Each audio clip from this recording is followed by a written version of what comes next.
Arthur, first of all, when you were younger, what sport did you play as a youngster? Played rugby, loved rugby. That was still is my favourite sport. I really enjoyed playing rugby. I played for Mount Upper Grammar School and played for Eden, the club of Eden. That was a local club. Yeah. And we were very successful. You know, we won, I think it was 6 championships, one after the other, as a junior and the junior grades. We used to get a cap in those days. And you spent a lot of time at Eden Park, did you, watching the Auckland and All Blacks? I was born just over from Eden Park, in the first house in Remus Avenue, around the corner. So I was always over there. I remember being as a kid, I was always over there watching. One game I remember years ago was New South Wales playing Auckland. And not very many New South Wales teams came over. This would be back in the early 1920s. Yeah. And Bert Cook, people like that, I suppose? Oh, Bert Cook was my idol. You know, kids have idols. He was my idol. He was an amazing player. You can never describe exactly what Bert Cook did on a rugby field. You know, you had to see it. He was like a ballet dancer on the field. He could sidestep and do those little lob kicks and catch on the other side and run around people and pull down big guys without any trouble. And just a little fellow, wasn't he? He was only weighed under 10 stone. Yeah. And athletics, what sort of motivated you to get into athletics at all? Well, when you went to, I don't know whether it's like it at school now, but they always had what they call the steeplechase, which was a road race, and about 3 miles, and everyone had to run the steeplechase at Mount Upper Grammar School. The only way you got out of it was to get a certificate from a doctor. If your mum and dad said Johnny's not running, well, Johnny's going to run anyway. There's just no way out of it. And of course, so I was put into that. And Herb Towers was a teacher at the college at the time, Mount Upper Grammar School, and he saw me run. He always mentioned that just prior to his death, he mentioned that I won my section of it. You know, so I knew I could run then.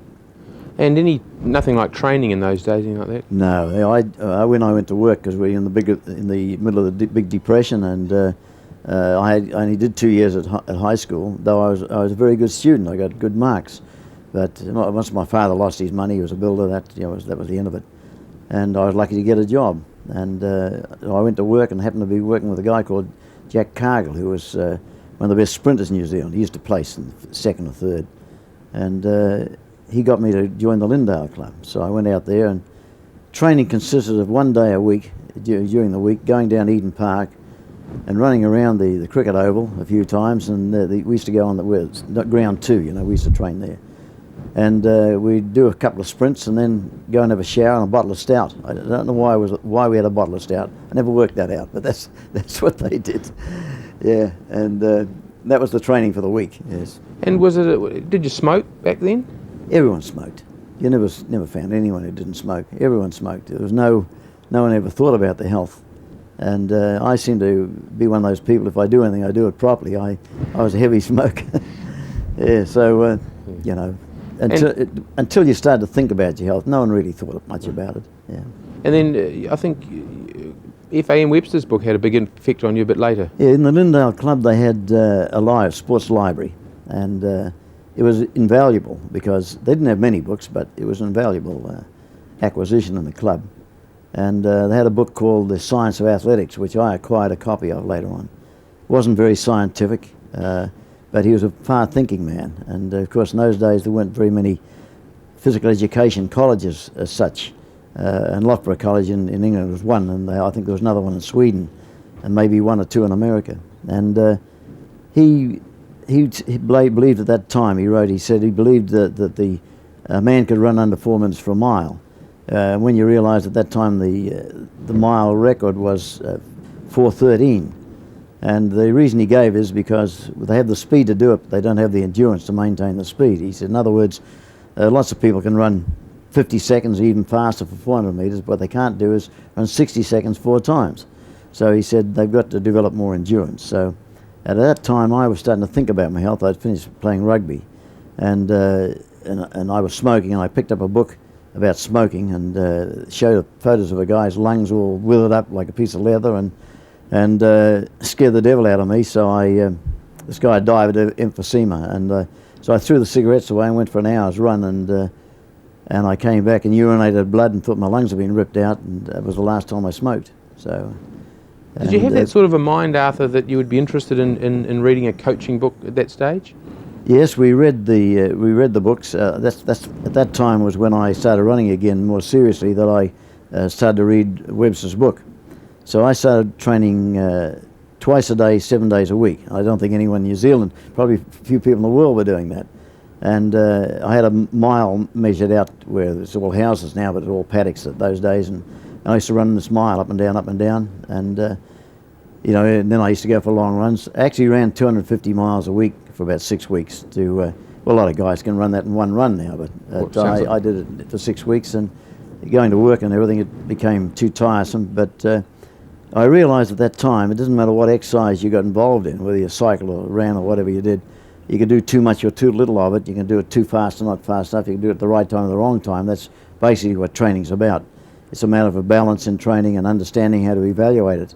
And of course, there was no way you could find out anything in books that would evaluate training for you scientifically. So anyway, so I took Webster's approach to it and pushed in the big mileage, and found we ran 100 miles a week in our main training session, and jogged in the mornings as well. And I was running probably about 140 miles a week or something like that, and in total. And well, my time started coming down. So when I trained athletes later on, you know, when you ran in those days, you ran 880 yards, and as you got older, you ran the mile. When you got a bit older, you ran the 3 mile. Well, I reversed the process. I turned everyone into marathon runners. And when we got that endurance that enabled us to run and get to 200 metres and kick, doesn't matter what the race was, we found all our track times came down. You see this happening in New Zealand with one of the girls I trained. She's now breaking New Zealand records simply because I turned her into a marathon runner. So we reversed the process, and all my athletes were marathon runners. Like John Davies ran a 2:27 marathon, and Hellberg ran a 2:27 marathon, and though they were actually track men. So by reversing the process, we got these excellent results. Yeah. When you started running again with your natural enthusiasm and so on, I suppose you gathered a group of young runners around you? Well, I started running, it was 1945. We lived out in Mount Albert there, and there was a back streets. There was a nice area where you could run around with very little traffic. And I started doing a big mileage around there, and there were 3 or 4 young guys in the Lydiard club said could they run with me. And they started running with me. So in 1945, we had the first New Zealand cross-country championships down in Dunedin, and I took 4 boys down there, and they finished first, second, 4th, and 5th. So now I'm a coach, and just the fact was that they just ran with me. They were doing more running than anyone else, and consequently they got these good results. And that school of little school of runners would have grown, I suppose, over the next few years. Yes, well, Laurie King was one of them. He was a New Zealand champion, represented New Zealand in overseas, and Ernie Haskell was another one, and Tom Hutchison, Brian White. Brian White won the national title. Tom Hutchison was one of our best runners in New Zealand for some years, and so Colin Luzich joined later on, and there were others in the Lydiard club that I work with. And now, Arthur, what about when did Murray Hellberg arrive, and what were your first impressions of him? Yeah, I wouldn't know exactly the year. I was now in the Awaraka club. I joined the Awaraka club because I felt that Lydiard were poaching the good runners from other clubs, and I didn't like that. I thought we could do it ourselves. And so I joined the Awaraka club, and Bert Payne actually trained Murray Hellberg. Bert Payne was a New Zealand international rugby league referee, and he got to the stage, he said Murray got injured, and he'd already won the Auckland Secondary School 800 metre championship, so he was a pretty good runner. And Bert came to me after Murray got injured and said that maybe I should take over. Now I knew more about training than he did probably, and so we nursed Murray through, and that would be about 1950, 51, something like that. Yes. And as a runner in the early days, what did you see with Murray? Well, I believe there's potential in everyone, and you don't know. You can't look at someone and say, well, he's a champion or isn't. What you do, you train systematically and on balanced programs, and this potential comes through. And you know, it's amazing the inherent ability of a lot of people. And now I was dealing with Murray, though he'd been injured and nearly died through that football injury, and they took 23 ounces of clotted blood from around his heart. You couldn't take him very far because you couldn't get him back. So we gradually nursed him along, and he got further and further. He did more mileage, and this inherent ability of his came through because he's very tenacious. You know, Halberg the red-headed guys, they never give in, and he was one of those.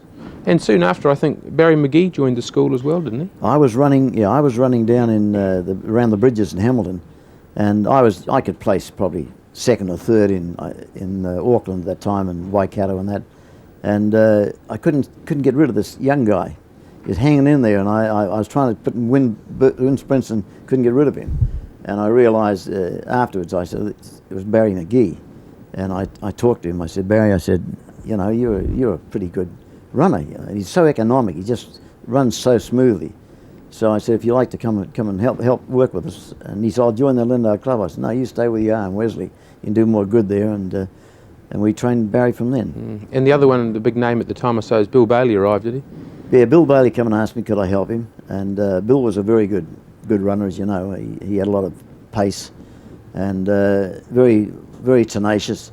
His problem was he couldn't run relaxed. He'd been lifting weights as a kid and had a sort of curvature in the back of the neck there, and he was sort of hunched up. But Bailey, as you know, we put him into a marathon. He actually ran a marathon in 2:21 or 2:22, and he won all the New Zealand titles from 800 metres right through to the 6 miles. So.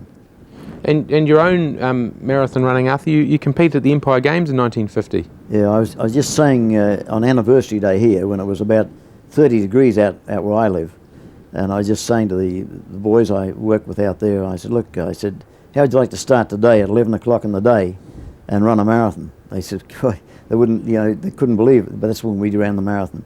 And they started us, and your shoes would be sticking on the bitumen as you ran along, and you know, it's a wonder someone never died of hypothermia in those days, but you couldn't run very fast. I could go out and run under 2:30 for the marathon in the cool of the evening, but you couldn't do it in the heat of the day. And we ran 2 a year, usually about 3 or 4 weeks between, and it was impossible, just impossible. And were you disappointed with your performance in that event? Well, yes, I was, because I could run the fastest 20 mile I ran 1:51 for 20 miles, which would give me somewhere around about a low 2:20 marathon, and I could have gone on with it. But in the heat of the day, you couldn't do it. I did run 2:34 in the. It was wrong in that book. I did run 2:34 when I ran second to Puckett in the New Zealand Championships in Wellington, and I only sort of come out of retirement to help him because he wanted to run a marathon. Yeah. What sort of training were you doing then compared to what they might be doing now? Well, we're doing the same thing. You see, we spent 12 years, or 11, 12 years with trial and error methods. There was no way you could find out yourself, like you hear about interval training. And so we used interval training one year and found it didn't work. You can't work the hypothetical figures. You can't put it on a piece of paper what you should do and go out and do it. You can't do that. It doesn't work. So things like that, you waste a whole year. And so by the end of 11 or 12 years, we knew how to put the program together. Now, physiological and mechanical fundamentals don't change. And that's why I can take people in other sports and help them to succeed in Olympics and so on, if you understand the fundamentals. And so then by that time, we knew the fundamentals. We kept to them. We got a balance in our program. We could peak on the day, which is the important factor. It's no good breaking the world record 2 or 3 weeks before or after. You got to do it on the day. So we learnt all that. I suppose the big international breakthrough was Murray winning at Philadelphia, was it? Yeah, Murray did well in Philadelphia. He only ran a 4.7 mile. It was on cinder, of course, which is at least a second elapsed slower than what these tracks are today. But he started to come through, yeah. Though we had Halberg and Bailey were running pretty close to good times. They ran in the American Mile, they call it in those days, in Vancouver against Bannister. What about 56, the Olympics in 56? Yes, some of your runners didn't make the team and the others didn't run as well as you might have hoped. 56, no, it was a bit early for us. Halberg got in the 1500 metre and he got to the final of 1500 metres, but he wasn't fast enough. His basic speed wouldn't allow him to run much under a 4-minute mile. I think he ran 3:57 was the fastest he ever ran. He wasn't fast enough. And you can improve speed, but you can't make a slow person fast.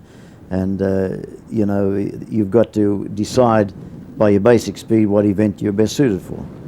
You had some others who didn't make that team, Roger and Bailey.